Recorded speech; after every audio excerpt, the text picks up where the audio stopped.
Tidak ada ini makam Ba'lawi di sini. Kenapa sekarang ada? Palsu. Ini bisa ditanyakan. Kalau misalnya kita ikuti metodologi sejarah, makam Sunan Bonang di ring 1. Sunan Bonang di ring satunya dideri-derin oleh Ba'lawi. Itu dari mana zaman Sunan Bonang udah ada Ba'lawi?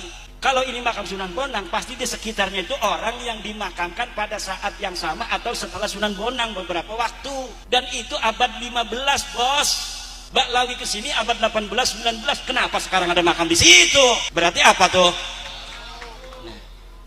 Dan rupanya Persatuan atau Perjuangan Wali Songo Indonesia Surabaya itu sudah melaporkan ke Cagar Budaya. Kita ini walaupun punya kekuatan, gayanya gaya negarawan. Datangnya juga ke Dinas Cagar Budaya. Itulah akhlak wong Jawa. Walaupun punya kekuatan tapi tidak menunjukkan kekuatannya. Biarkan musuh memperlihatkan kekuatannya, tapi kita bisa mengukurnya. Kalau mereka macam-macam baru. Kita itu begitu. Sekarang udah terbukti banyak nih makam-makam yang bisa diselamatkan. Keluarga besar Keraton Jogja sudah berhasil menyelamatkan puluhan makam-makam yang sudah dirubah namanya, sekarang sudah dibongkar. Tapi mereka senyap akhlak wong Jawa dan gak usah disoting-soting, yang penting kita bongkar. Ya, memang banyak makam-makam yang dikeramatkan oleh Ba'lawi itu yang sudah dibongkar ya. Kemarin dari video yang kemarin itu sudah ada beberapa makam yang dibongkar. Dan itu diduga palsu katanya makamnya. Kalau coba sini. PA lo. Jual handphone. Buat guru. Masya Allah. Kasih semua buat guru. Jangan setengah-setengah buat guru. Guru kita kira nggak capek. Siang pagi sore udah gitu bangunan nggak dibantuin sama ente. Habib Nabil nyari sendiri. Ke Malaysia, ke Singapura, ke Brunei, ke Eropa, ke Cina. Suruh siapa? Ini Anda minta izin ya. Minta izin. Ini cecerekan kurang kayaknya nih. Keluarin duit 10.000. Mal, gue duluan mal. Gue cepet. Gue cepet, lu cepet. Nggak pakai alasan, gue ketok batul pada. Nggak, minjem. Oke gila lo. Cepet lagi. Mana itu kecerikan mana? Ini mah sudah ngemis ya, minta sampai segitunya itu para habaib. Tidak punya malu kalau menurut saya itu. Para kiai kampung, jangan lagi terjadi ada orang yang berani bicara bahwa satu kaki seorang habib lebih mulia daripada kepalanya seorang ulama yang alim. Jangan sampai ada lagi yang berani bicara seorang habib yang ahli maksiat, ahli yang tukang doraka, tukang dosa dikatakan lebih mulia daripada 70 ulama yang alim. Dan ini ada jelas penistaan, penghinaan yang tidak bisa kami biarkan terhadap leluhur, orang tua kami, guru-guru kami, para kiai kami, khususnya yang ada di golongan Ahlus Sunnah wal Jamaah Nahdlatul Ulama.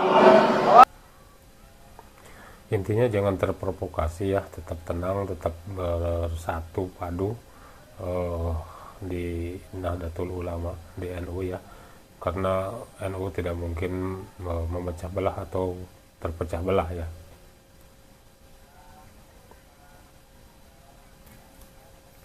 Apakah saya harus berguru kepada orang yang nasabnya ke Rasul? Betul. Cari yang alim, yang punya ilmu, bukan punya nasab. Kalau ketemu guru yang punya ilmu, yang alim dan nasabnya bersambung sampai baginda Nabi Muhammad SAW, oh ini tuit dos. Ya, paham ya? Ingat, kalau cari ilmu, cari yang punya ilmu, bukan yang punya nasab.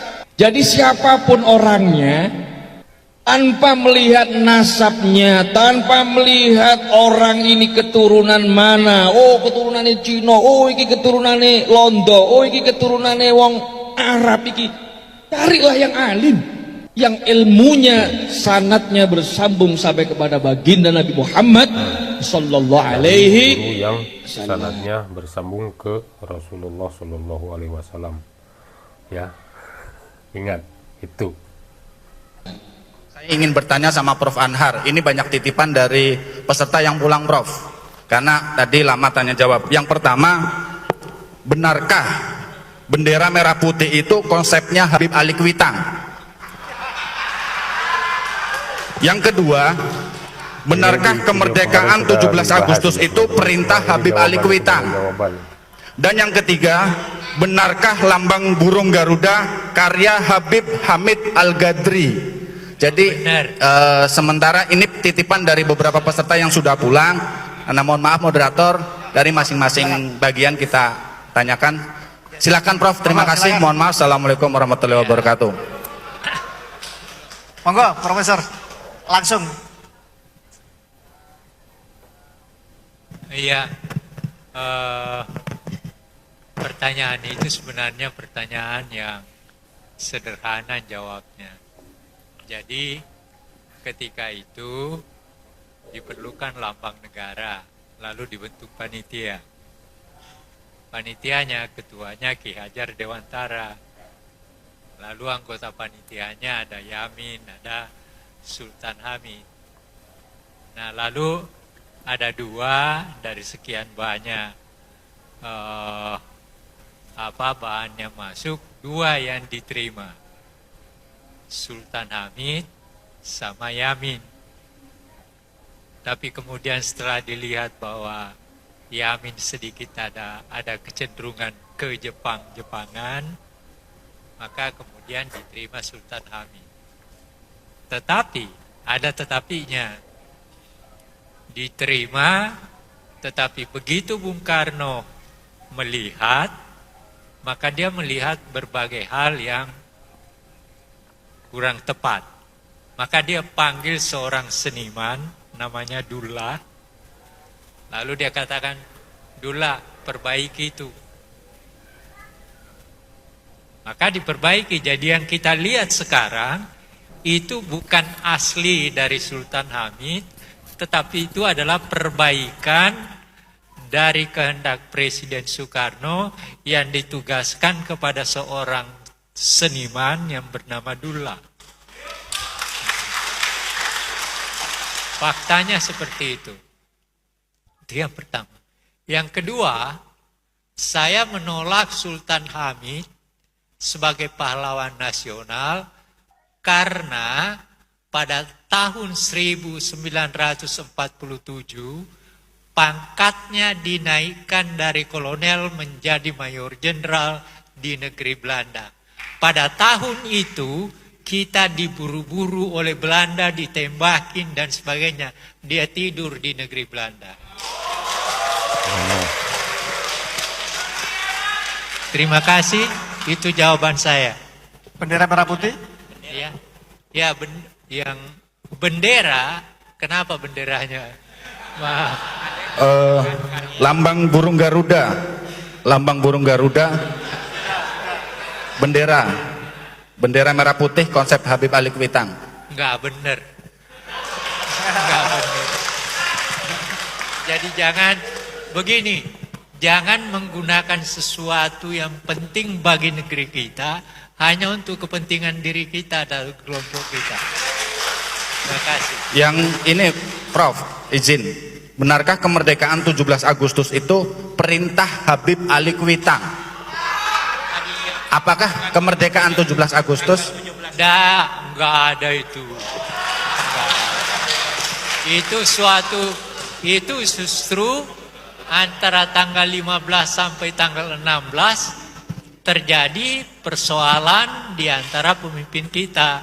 Itu menyebabkan maka pada tanggal 17 Agustus kemerdekaan itu diadakan. Dan itu adalah kemerdekaan bangsa. Belum ada negara. Besoknya baru ada negara, yaitu tanggal 18 Agustus. Seperti itu. Terima kasih. Berarti bohong ya apa yang dikatakan Habib tadi, kemarin di video yang kemarin itu, yang katanya konsep bendera itu dan 17 Agustus itu karena Habib Ali Kuitang. Ternyata bohong. Ini ahli sejarahnya yang berbicara. Nah, teman-teman, jangan sampai terprovokasi ataupun terpengaruh dengan omongan-omongan yang tidak bisa dipertanggungjawabkan ya. kita harus tetap fokus, kita harus tetap menjaga persatuan dan kesatuan kita. Oke teman-teman, itu aja video dari saya. Terima kasih sudah menonton. Jangan lupa di like, komen, dan subscribe. Assalamualaikum warahmatullahi wabarakatuh.